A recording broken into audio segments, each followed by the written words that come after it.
Every one of my records means something. The label, the producer, the year it was made. Make sure you have the record player on at night. Bad luck streak and dance in school, down on my knees in pain. Bad luck streak and dance in school. All right. This is the Record Night Podcast. I'm Colin,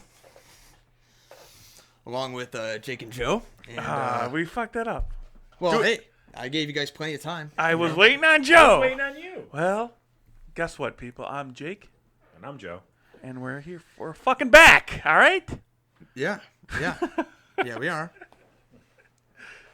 And I don't know. I'm still trying to figure out why you're so loud. I mean, I know you yelled there, but Oh, my bad. no. It's we just want to get it right. So Trial and error. You know. you just back off of it a little bit, maybe. I don't know. Okay. So we're here. We're in the new. We're not. The new studio's not totally done yet, but it's good enough, and we had the availability. I kept wanting to, record an update or something as opposed to the hilarious vignettes I was posting about the podcast not being dead. But I figured let's just get back to it. So, I guess my little speech, that I would have given about it.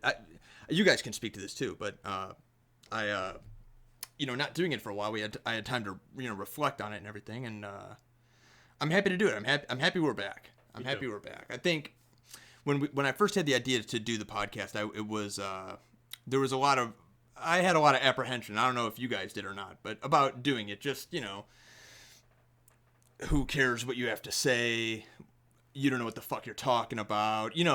Why would you spend any money on it? All that sort of stuff. But had I let those hesitations win, I would have never gotten to talk to Gary.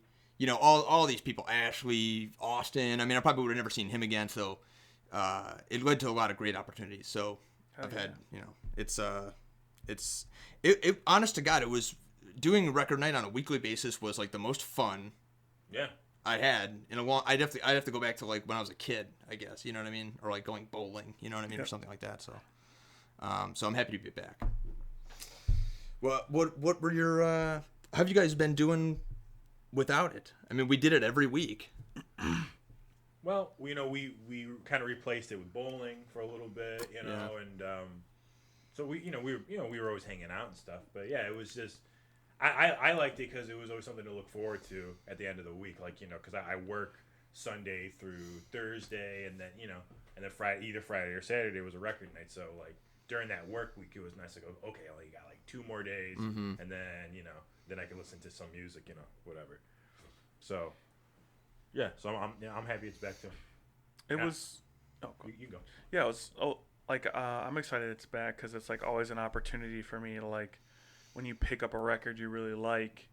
I feel like in this format, because we're like trying to make it interesting for our viewers. It's like, it lets you be in tune with the music. You're like more in tune with the music. It gives you more to like explore, whether it's the lyrics or like you get to hear other people's input. So like I've missed the feedback from you guys, like on the music that I've still been buying records, but I wouldn't say I'm as involved with them, I suppose, as I would have been. Yeah. With like, this definitely is a cool ritual and like get you more familiar with like your own music collection, which I think is cool. Have you guys maintained doing that, like putting records on the turntable and listening to them? Because I haven't. Not really, no. Yeah. I even buying records, I haven't really been. I mean, now that we're started again, I'll definitely be doing it more. But yeah, I kind of took a break for a little bit. Yeah.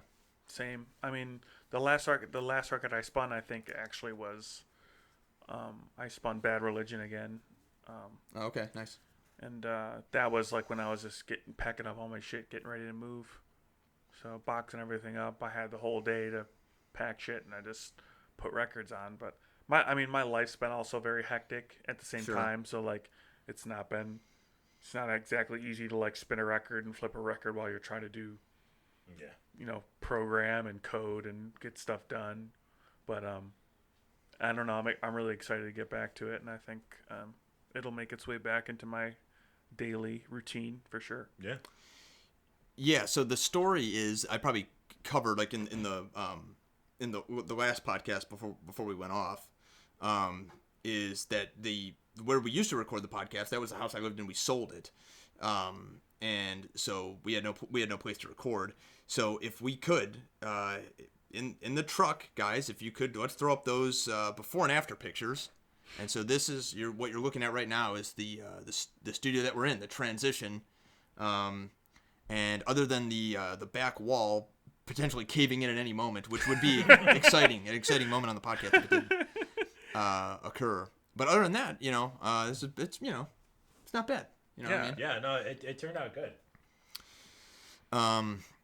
Okay, so this is it's a drum on the table. Can't do that. It's a special occasion. Record night is back. So.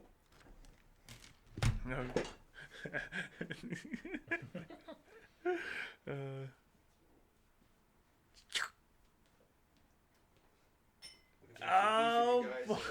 The Record Night Podcast. Glasses.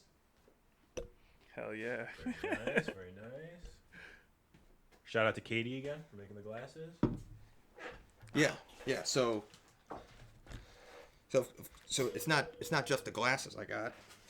Of course, need something to put in them, so I got a little bit of the bubbly. Hell yeah. And I always just get this because did your parents tell you that I brought a bottle of champagne? Did anybody mention that? No, I don't think so. Is that it? No. I bought another one. I mean, I gave it to them. Oh, okay, cool. Well, it's mine now, I Yeah. guess. Well, it was a celebratory event. Hell yeah. For Jake graduated college recently, so we were celebrating that, and every single person that got you a card or something, I was like, I got champagne, but it wasn't actually. I felt like an asshole. It was What fine. do you mean? We could have popped a. I know, but I just kind of forgot about it. But anyway, I always get this Mum Napa Brut Prestige, as they say. Pardon my French. And but I get that because when the Indians, I had a bottle of champagne, like a used bottle from the Indians locker room, back when they were the Indians, when they won like the American League Championship of the division or something, and this was the bottle. Drinking. So nice. Drinking what the players drink. yeah, I think they go with this because it's relatively cheap and they get a ton of them. Yeah. You know what I mean? So they waste 90% of it by spraying it all over each other and shit. Yeah. Okay, here we go. I've always been just kind of bad at opening things. I don't know, just generally speaking. I don't know why. Like, just imagine Patrick Starr like, just like explode the glass on the side of a table or something. I am gonna open it here because I think I can do it safely, but I will run to the stationary tub that's nearby if the worst happens. I think that needs to occur. Who needs it? Maybe I should just get away from all this stuff just in case. Get away from all the electronics. Get away from me. Woo! Just make sure it doesn't bubble over. It is the bubbly after all. Oh man, look at that. Maybe I don't know if you're supposed to let it breathe. Or... Glug. And it's real. I imagine it's real easy to overfill these glasses because. Mm-hmm. Whoa! Now what an expert pour right there. On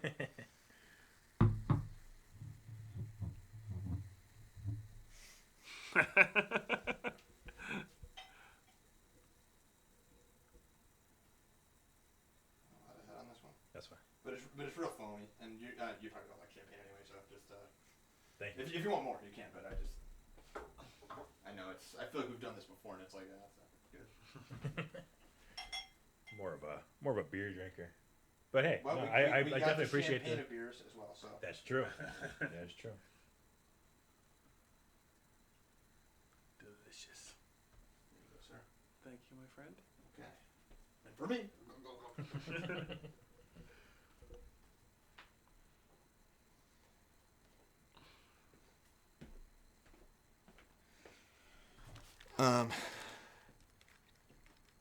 Okay, so I just kind of told you guys that we kind of did this at the last second. We're bringing record night back out of nowhere. And so I wanted to, I didn't even ask anybody to bring a record. I just saw it automatically. I'm taking the pick. Yeah. Fair enough. And I wanted to go with a local band. I don't think we've ever done a Cleveland-based I don't think outfit so. No. on the podcast before. Kid Cudi. Oh, okay, yeah. Is that the only one? Yeah, I think so. Well, what are some artists from Cleveland? We should know more local. There's Kid Cudi. I mean, there's some I know that are like around here, but I mean, like that made it, like that are Yeah, not that much. Even when it comes to like hip hop, like not much.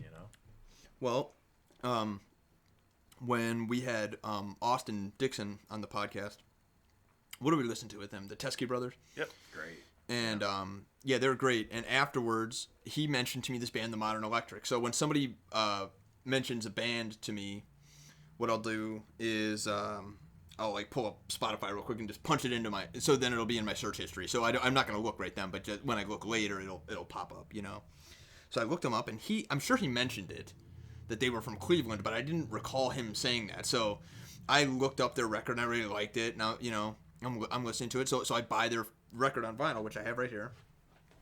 And it's self-titled, The Modern Electric. And They're cool.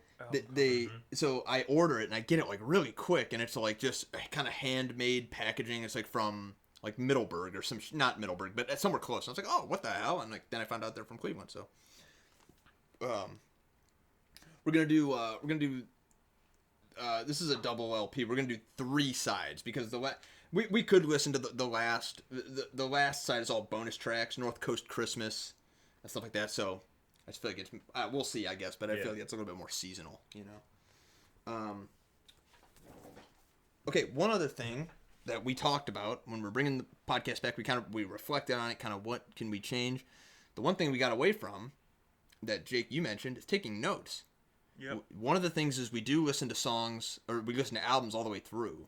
So it's easy to forget, you know what I mean? Like just what song. So it helps to write things down. So you guys want a junior legal pad or a regular sized?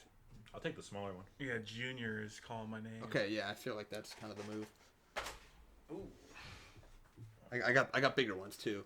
I don't know. There's pens in that cup. I don't know which ones work, which ones don't. So you're gonna have to.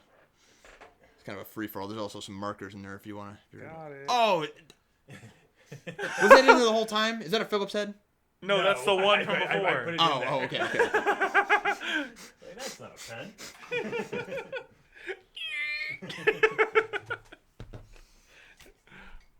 Okay, and I'll grab one for myself, and I should have I think I should have a pen in here somewhere.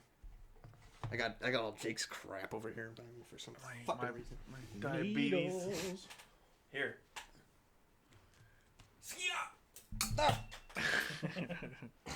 Knock over the champagne. Oh, knock. Oh. All over the equipment. Yeah, it's still kind of a trial run. We're doing this differently, the recording setup and stuff. So there will be, well, hopefully I don't spill anything, but there will be, errors made along the way. Okay. We're gonna have to mess with that. I'm gonna take the top off of the thing first of all. I like it better just open. Oh, okay. But yeah, is there anything else before we get started? You guys, I take it you guys have never heard of these people? I've heard their name, Modern Electric, rings about, but I can't, What kind of music is it? What kind of? Yeah. Good questions, Joe. Cinematic rock. Okay. Is how I believe is how they characterize themselves. No, it's a nice album. It's for a kind of a small time ish band. Do they remind you of any band, or are they kind of in a category of their own? Yeah, I wouldn't one of the songs on here you'll hear David Bowie is an influence of theirs. Okay. So I think that's probably a good comparison. But we got the artwork. So here's what they look like, roughly, and then this is like maybe pictures from childhood or something like that. I wonder if that's down in the Metro Parks. Yeah, probably. I mean, like I said, they are. I don't know where they are from exactly, but yeah, and this album, I don't know. I think it might be as old as 2009. I didn't think it was quite that old. But yeah, they released one album after this, but other than that, I don't think they've really released anything else. They're still around. They do like a podcast and stuff like that, but okay. But yeah, it says printed in 2019. But yeah, it's probably copyright 2009. Re-release, yeah. So, yeah. Okay, yeah. So you guys will just have to listen. There's a song on here later that features like audio from a movie.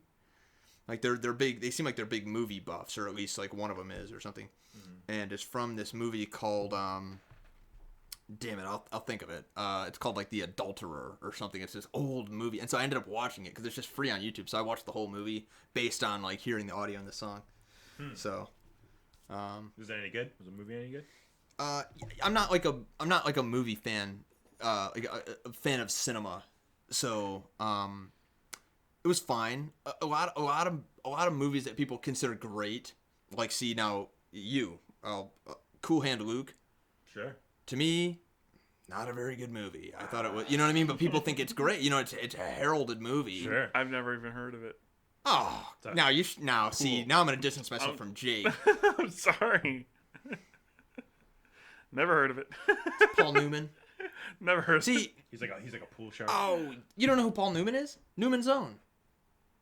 He's got sauces. He's got some ranch. Salad dressing. Yeah. I like his dressing. It's a big influence. That movie influenced a lot of other things. Like he's eating all the things. I've seen that a million times in TV shows. And the guy tries to eat 1,000,000 of something. Like that's, he tries to eat 100 hard-boiled eggs or something like that. Yeah. But anyway, I'm gonna busy myself with putting this on the turntable. Okay, we're ready. I got the record on the turntable, but we're gonna take a quick break on the Record Night podcast, and then we'll come back with the Modern Electric, their self-titled album from 2009.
Sir David.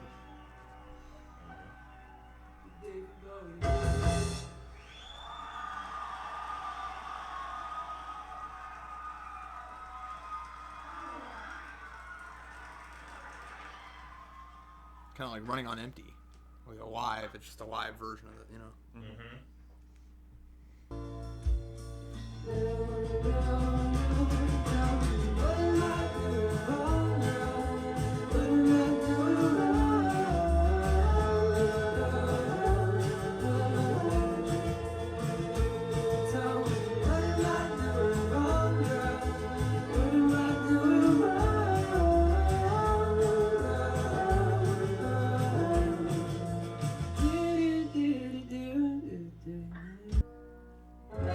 And I promise I will haunt you as soon as I've died.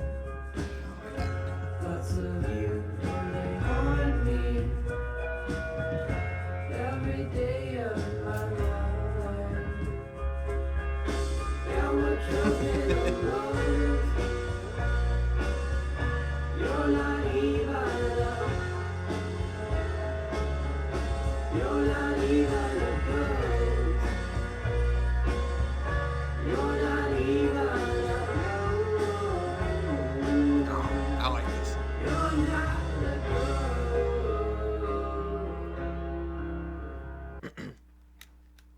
Okay, initial thoughts? Through a side? A third? So right away, I like the first song. I just like love the chill vibe of the record, like this almost like lo-fi, like Yeah. vibe of the record.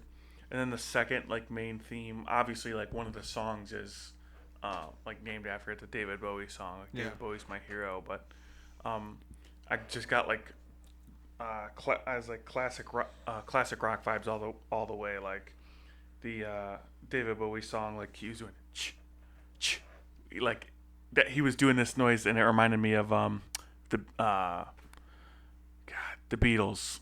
Doom, doom, doom, Oh, yeah. doom, Oh, doom, okay. ch. Yeah, And it was I don't think that was by answer. Like he was doing something that was like done Yeah. before in a like a classic rock song. So I was like, I'm getting huge like classic rock vibes. Like Roy Orbison was another influence. Like for some reason just that came to mind. Yeah. Like their vocal style. I'm really enjoying it so far. Yeah, it makes sense. You're gonna write a song about David Bowie that would be influenced by him to a big degree. The piano is the big thing I noticed, just from them in general. You know what I mean? Like, Oh yeah, it's definitely front and center. it's not. I mean, there's certain people that use it, but it's less common, I guess, in stuff that we listen to. I don't know, Billy Joel, Warren Zevon played Right. piano, Bruce Springsteen a little bit, but like it's not like a featured. It's seems almost more like it's featured in this instead of like a outfit. guitar, another guitar, they put a piano instead. Yeah. Where I Belong, the first track, I like. Distance is no match for love is an interesting. It's a good line. Yeah, yeah. I've been in a long distance relationship for Oh sure, yeah. many years, so that song like kind of hit me on a different level. Yeah. It's a good song. It's like most of the time when you hear songs like that, they're kind of like downers. They're kind of like Yeah. but they're very upbeat. I don't know if that's because of the piano. Mm-hmm. I But understand. their music is very like happy. I would say like it's like happy music. Like it's very like upbeat music. Mm-hmm.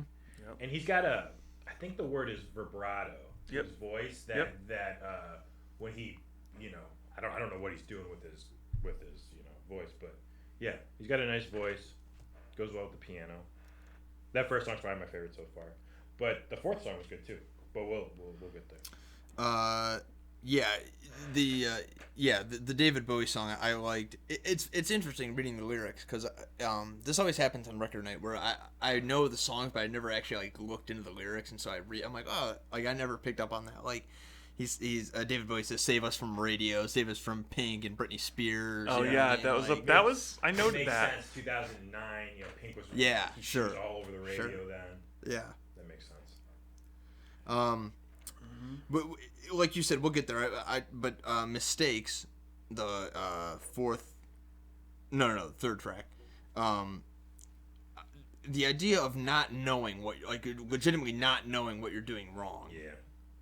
is like legitimately confusing. Because I think in most situations, like you know if you're being a dick or whatever, you know what I mean? Right. But like legitimately, like fuck, like what am I doing? What am I doing wrong? You really don't know. Right. Like that's kind of what was repeated in that song. And when you know you're what I mean? when you think you're putting out effort like to make the Yeah. relationship work, but nothing's working. And the opposite, it makes it worse. You know what I mean? Like, yeah. Yeah, I've been there before. It's Sure. It's like you feel like you're doing everything, but but nothing's changing. You're literally Yeah. doing nothing. Yeah.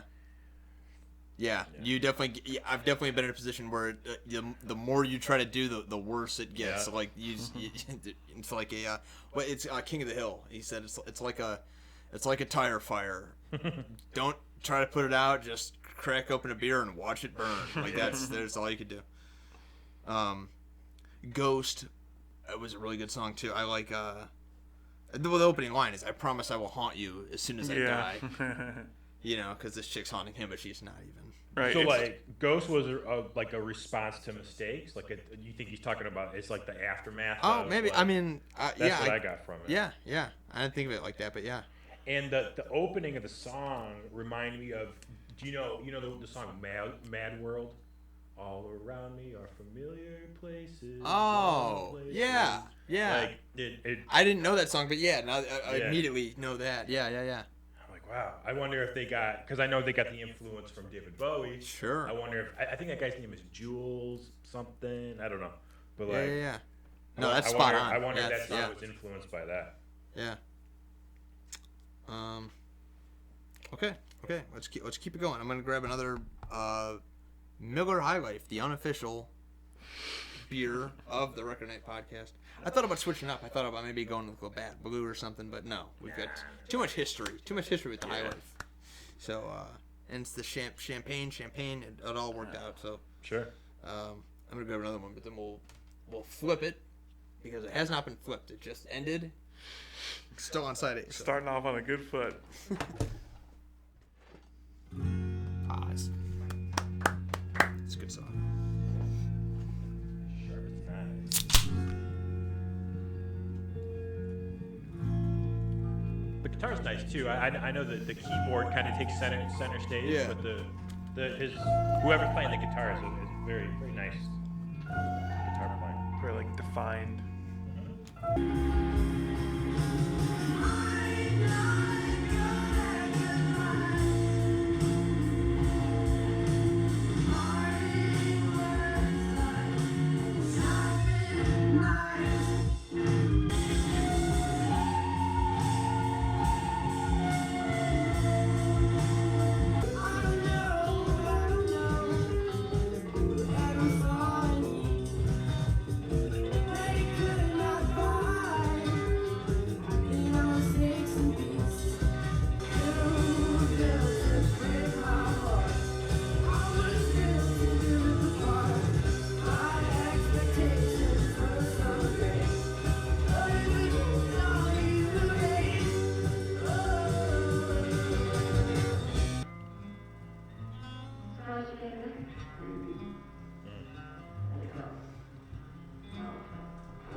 And it just goes right into the next song.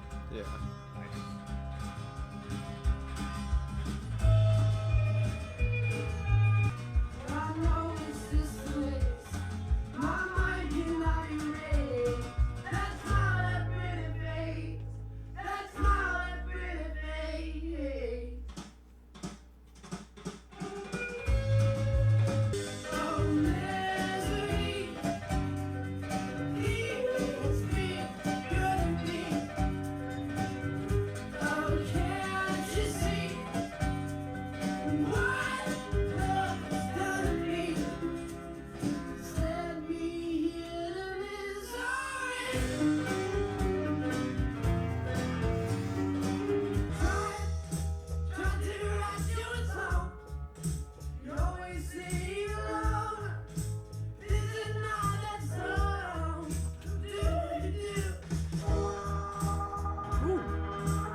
The music is still very like upbeat. Yeah. And like happy despite That's what the I like. sorrow. That's what I like. I mean, the whole album. The lyrics. That's what I like. Yeah.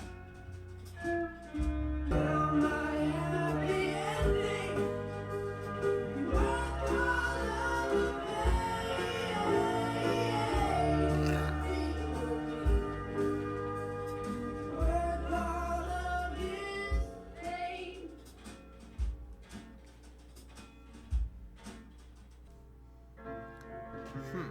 Interesting title for an instrumental song.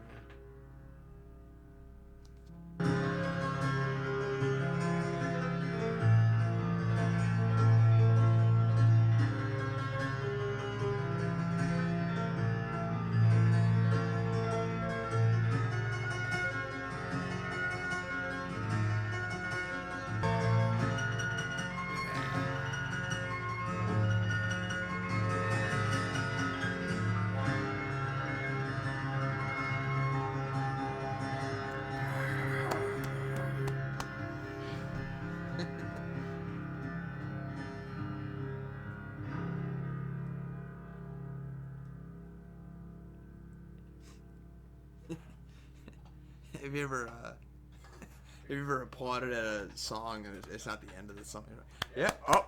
Okay. Yeah. It's still going.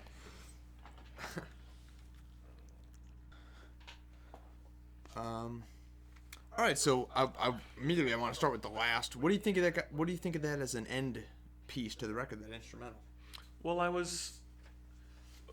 when I look back, I was kind of, at first I was waiting for like something to pick up, like I was waiting for some kind of climax. I think it's a good climax of the record. I mean, because the record is such a lull almost all the way through, except for maybe the last side. And I don't know, I'll get into that. You can come back around, but I think it was an appropriate ending to the record. Yeah. For sure. Like, I don't think it was overdone for what, considering what most of the record entailed, which was a very chill, laid back kind of thing. And I think this record built in a sort of interesting way. And I mean, I guess I'll get to it. It was like, so what I noticed is that like the last four tracks, you have one track where you kind of had a like the introduction of electric guitar into the album, like more overt electric guitar rather than acoustic. That one song was really like the only song. Then the next song you transitioned from, like they had this interesting thing where they transitioned from the acoustic instrument to the electric instrument. So that first song they went from acoustic transition to electric, right? So electric was introduced. Then you had one where the piano's been prevalent through the whole album. Then after that, now you have a synth piano. Yeah, that was. And then after that, you had one where his voice was more, he was belting more, and it's almost like they turned all these acoustic traditional instruments into their next level.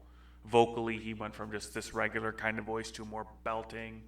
Guitar, acoustic went to electric, piano went to synth, and then it ended at this.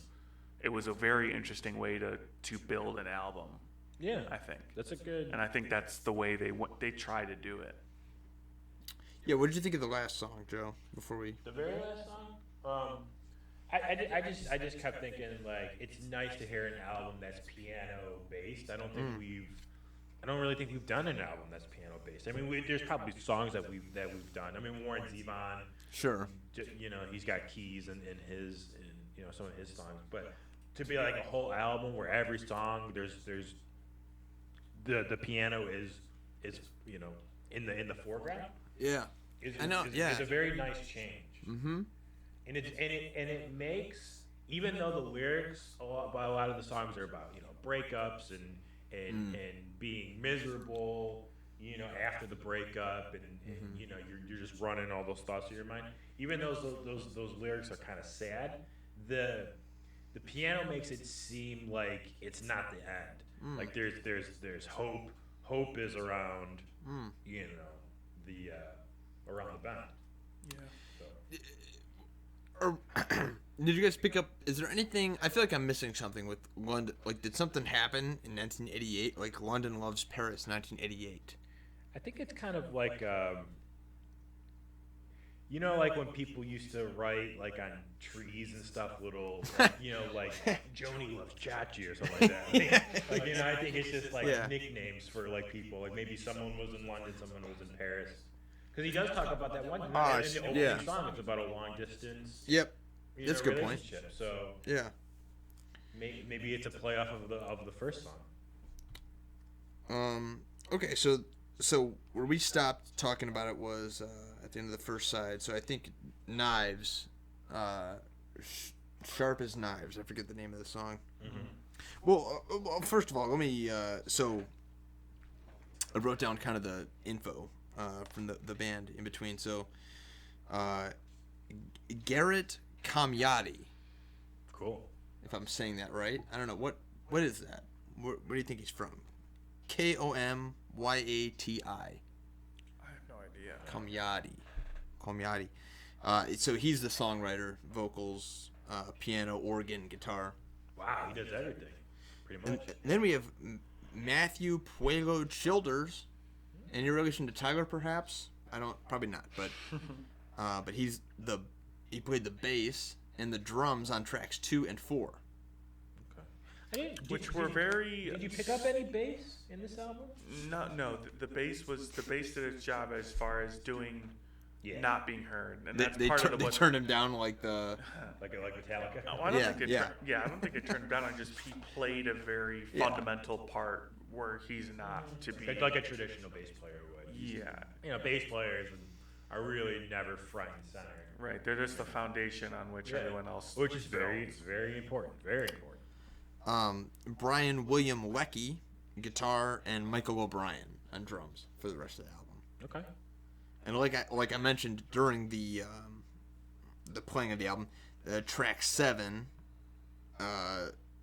Vanity Suite Part A is the dialogue is from the movie The Bigamist. That was cool. Now you guys heard it. You guys heard the audio.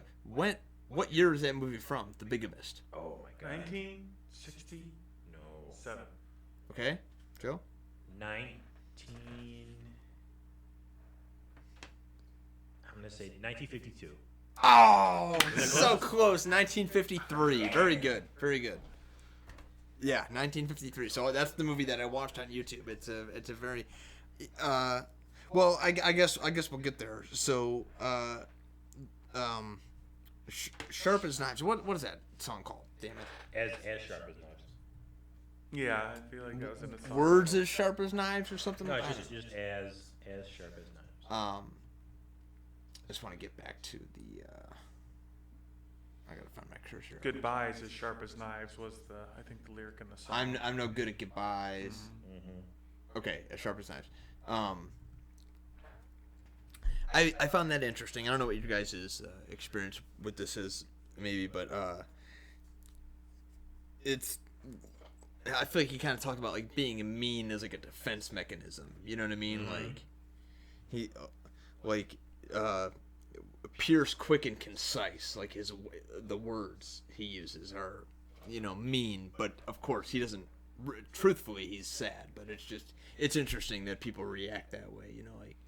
All right, go fuck yourself. Anyway, I didn't want to be with you anyway. It's a defense. It's a defense mechanism. Yeah. Well, one thing I took is like when a goodbye is never an easy thing, and in this context, right? Like most of the albums about like relationships. So if you take it in that regard, it's like telling the truth isn't easy. I mean, if things were easy to talk about, like the goodbye wouldn't happen in the first place, and like right. Especially if you realize like actually what it is, the truth. The truth is sharp as knives. Like this is the reason. Like you come to terms with what's going on. Like that's way harder than. It's easy to say fuck you, but when you tell the truth, like, hey, this is what was wrong. This is what I couldn't accept. That's. Yeah. Like that hits home. You can always just say, well, fuck you too. You know what I mean? And it's not really. And you just blow it off. But when someone tells you the truth, Sticks with you. it's sharp as a knife. And goodbyes, they happen because of harsh truths of the ways people don't match in this scenario. So that's just what it is. Okay, so I'll note this about the next song, Great Expectations, Killer by Day, Killer by Night. They released a second album. I don't know when it came out, but they included this song on that album. I think it's their best song on this album. Interesting. Lyrically, I think it's their best song because it's got the biblical references and stuff, which are very interesting. I don't know what Adam saw in Eve. Yeah, Adam and Eve, and biting the apple, and there was snakes around, and but how he ties it into the whole to his personal relationship. It's very, very cool. I think it's the best song. It's a good summation of the whole record is kind of about this, but so this was a good, like he says, love is revenge on the human race. Yeah. You know what I mean? And it all started with that was the beginning. That was the first fucking thing that happened in the world biblically. You know what I mean? Yeah. So what did he say? It wasn't the snake that turned him. It was Eve. Something like that. And how basically woman was made to destroy man, What a dark page. Well, because he's in that mind. Yes. He's in that mindset. and that's the album's in that mindset. Right. Yeah, Right. Like he just got wrecked by this chick. So all chicks are evil. All chicks are, I don't have the specific songs, but I just noted kind of separately there were creative lyric changes throughout different songs, where the line would with the chorus line he would change the lyrics a little bit, what I forget what song it was. Okay, well we're still getting to it, I guess. So okay, the Vanity Suite Part A, very cool, very chill. Instrumental with the audio from The Bigamist, 1953. I thought it was very creative that Part B, they pretty much just wrote a song based on. Yeah. So in the that dialogue, what's happening is the guy comes home to one of his, a woman he's in love with, but she's now discovered that he has another wife and all this. She caught him. Yeah. And so he's trying to explain his way out of it. She's gonna have none of it, Yeah. And so I just thought it was creative that the next Part B is basically based on that. I hate that's where there's the creative lyric changes. He says, "I hate the way it tastes." Yeah. Or he says, "I love the way it tastes, and I hate the way it tastes." You know what I mean? About her kiss. Yeah. Yeah. Yeah. Yeah, that was a very good lyric. Yeah, it says tragedy exists deep within each kiss. Because it's you're hiding something the whole time. Right. Have you got? Nobody has any experience in this room doing that, do they? Cheating on anybody, being in a relationship and doing another? No. Yeah. I don't think so. I've had kind of maybe slight overlap, but I feel like it was always in balance. Yeah, but nothing that was you had a family or right, exactly. Yeah.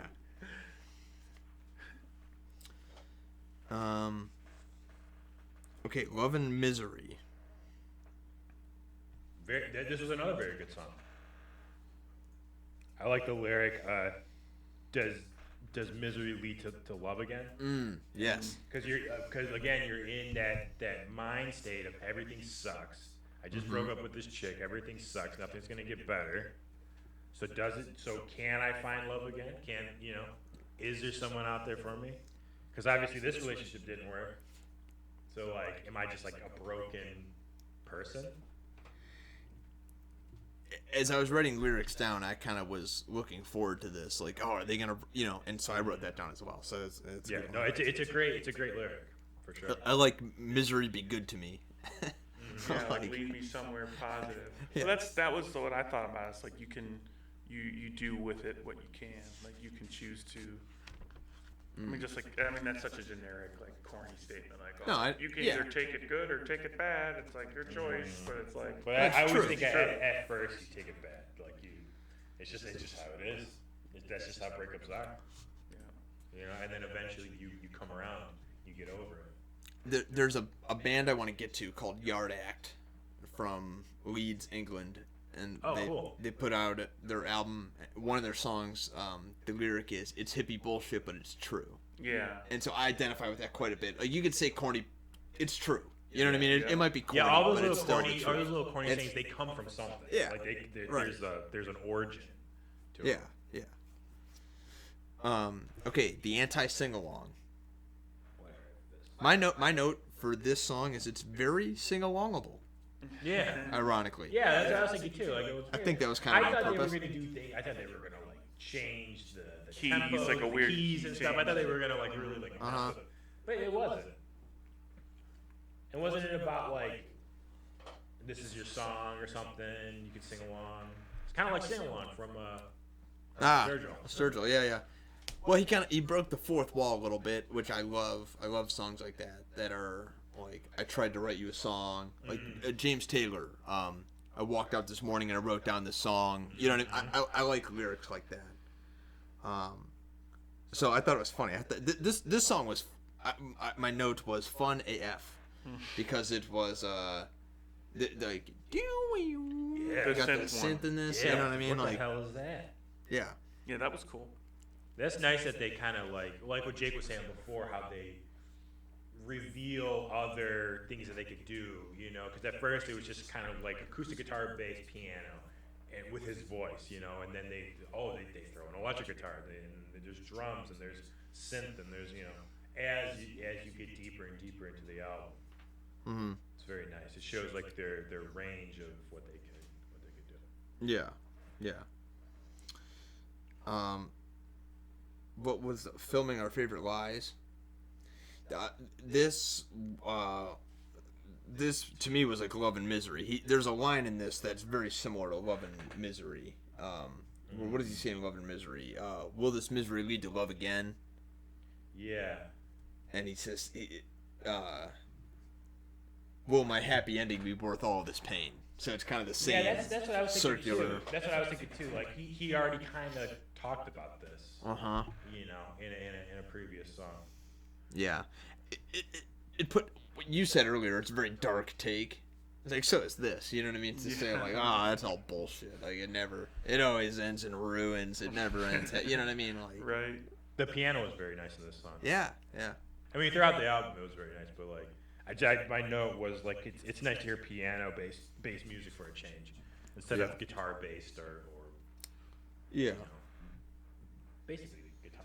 Most music I think would be guitar based, right? Music that we listen to, I feel like anyway. You know. Yeah. Okay. So. Oh, I was just gonna say, like, yeah, that's why I feel like some of the some refreshing, like, I don't know why I thought of like Elect the Dead Symphony. Like, there was such a different record when we first heard it, just because it had the symphony in the background, like different Serge Tankian. instruments. Yeah. Yeah. Oh yeah, that was a different Other record, than yeah. just like electric guitar, like a rock, Like a blues three-piece, record. four-piece band. Yeah, like this had a really like super acoustic. I wouldn't even call it folk. It had. I like that. The way you described like a Cinematic rock, like that. Yeah. Yeah, it was just very Yeah. different. It wasn't the same. It didn't have the same bones as some of the other songs. So That's good. That was refreshing. Yeah. And if you think of, I mean, if you say cinematic rock, David Bowie comes to mind, like the Labyrinth. You know, yeah, sure. But yeah, and if you look these guys up, they're very, like I said, I think they're into movies in general. You know what I mean? And the way they present their stuff is very like. David Bowie was in movies. Yeah, exactly. Yeah, so did that? I'm curious what your expectations were compared to what it was. Like when I said cinematic rock, did you have an expectation versus like what it was? I guess like. I think it was going to be a little more like glam rock, a little more. Okay. You know. Yeah. But it was not. It was more chill and more laid back and happier than I expected. Like the music itself, maybe not the lyrics, but like just I don't know. With the piano, I just get a happy vibe from a piano. Like I like just a classic piano. Yeah, I get that. You know, but you could turn it dark if you wanted to. You know, you get really to the guts of it. You know, turn. Beethoven, yeah, among others. I just as a person who doesn't know any classical music. Yeah, Beethoven. Yeah, sure. Mozart. Bach. Yeah. He certainly got dark. Some of his stuff. If you really dig in. I wake up to Bach every morning. That's my alarm. Is Bach. Yeah. My overall, I enjoyed this album very much. Like especially reading through the lyrics and stuff. But like, just catchy. Most of the songs are pretty catchy melodies. Catchy. You know what I mean? Like that. So that's kind of what I guess got me into it. Like he's got a nice voice too. Nice range to his voice. His vocal added to the material. Yes. Oh, yeah. A lot of sorrow in the lyrics and him belting out. Really you know what I mean? Like if he needs to. Really, there's some pain in the vocal. You know what I mean? I think, like overall for me, this was an interesting record because like I explained how like they had their own unique way to like reach a climax, but like overall as far as like dynamics, like I don't mean this in a bad way, like the record didn't have a lot of dynamics, like so it didn't have this big crescendo or I mean the end was obviously like a big part, but in relation to all the rest of the songs, it wasn't a particularly massive song, if that makes sense. Like, because all the other songs were so subdued, they didn't have to do much to reach that crescendo. This whole record was super, super, super laid back. Like stripped like, down. yeah, very stripped down, very like low energy the whole way through. And I don't mean that as like a bad thing. I just thought that was really interesting.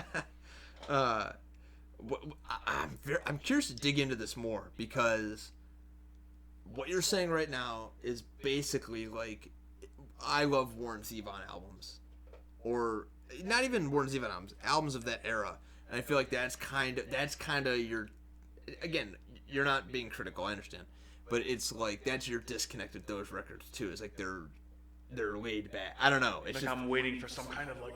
I'm curious to. I want to figure out more what that is. Yeah, I think energy. I think overall. So I don't. Maybe it's wrong to say that like it doesn't have dynamics because the record does. This record does have dynamics. Definitely. It's just got a ceiling. It's low energy. Yeah. You can have a high amount of dynamics. They don't go over the which is almost harder to do because if you have a lower energy level, then a change in dynamic, you have to be more subtle with what you do in order to have that change of dynamics without easily overpowering the rest of the songs, if that makes sense. So it's definitely, this was definitely a very unique record. Like I've not heard anything like this. It is very unique before. This nice. is like the first of its kind I've kind of heard. So I enjoyed it. And they're from here. They're from here. Yeah. So shout out to the Modern Electric. I think it would be a nice record to listen to in the car, like if you were like on a little road trip and you're like kind of reflecting, you know, like looking out the window and stuff. Like I think it would just kind of put you in a good, even though the lyrics are what they are, I think it would put you like in a good headspace. Yeah, I agree. Okay, well that's it. What do you guys think? This is the first record night in our new spot. What do you think? Yeah, I'm ready. Nice. Okay. I'm ready. Almost good. Yeah, we're not quite ready to do this every week. We just had the opening right now, but we're getting close. So we're not even kind of close. I'm looking. You know how many speakers I'm gonna blast us to Kingdom Come. That's what I'm gonna do. No, I'm kidding. But it was a good. The sound was nice. I'm happy. The sound quality was good. Yep. Yeah. Those concrete walls will do it, baby. We'll do. I want to. Okay. I think it's better than in the old joint. I think the Oh, audio quality. yeah. I hope so. More defined in here. I hope so. I think we'll probably design wise. Well, of course. See, I was gonna play it off like we bought this palatial studio that overlooks downtown Cleveland, but it's too obvious in the shot that there's wall behind it. I was hoping to get it just so you know we're on the Cuyahoga River or wherever this would be from. But anyway, I'm definitely keeping this. This Sure. is I think it's cool. you know we're the Record Night podcast, Record Night in CLE, if you will. I want to do kind of some mural stuff. Do some more painting. But anyway, the American flag. I brought the American flag over. It's from the old studio. I'm a huge fan. My sister said it kind of gives her like a MAGA vibe or something. And that's, that's not what I'm not like. It's just Americana. I'm not like celebrating the military-industrial complex or anything like that. It's just, I don't think our pockets gives us that vibe. No, I just wanted I just wanted something different than a blank white wall. Yeah. So we'll see. Yeah, maybe we'll do something else, but but I brought it over. It's the same at the record in the corner. That's from the old studio too. So. Did you play that? Looks good. Birdie, you can see the lines in her. No, I kind of frisbeed it into the car from my parents' house. Oh, nice. And that's where it was, and brought it here. So. Okay, yeah. I don't know. I normally at the end we would kind of focus on what's next, but I think we got a minute before next. We're gonna welcome Alex to town tomorrow. That's exciting. And he'll probably be. Nobody knows Alex yet, but he's probably gonna be. He'll be a guest. He better just be on the podcast because he's gonna be annoyed otherwise. Yeah, if he's gonna have to listen to it You know what I anyway. mean? So- Might as well just calm down. Can't beat him, join him. Okay, well, it's good to be back. We'll Yeah. we'll talk to you guys next time. All This right. has been the Record Night Podcast. We'll see you soon. Adios.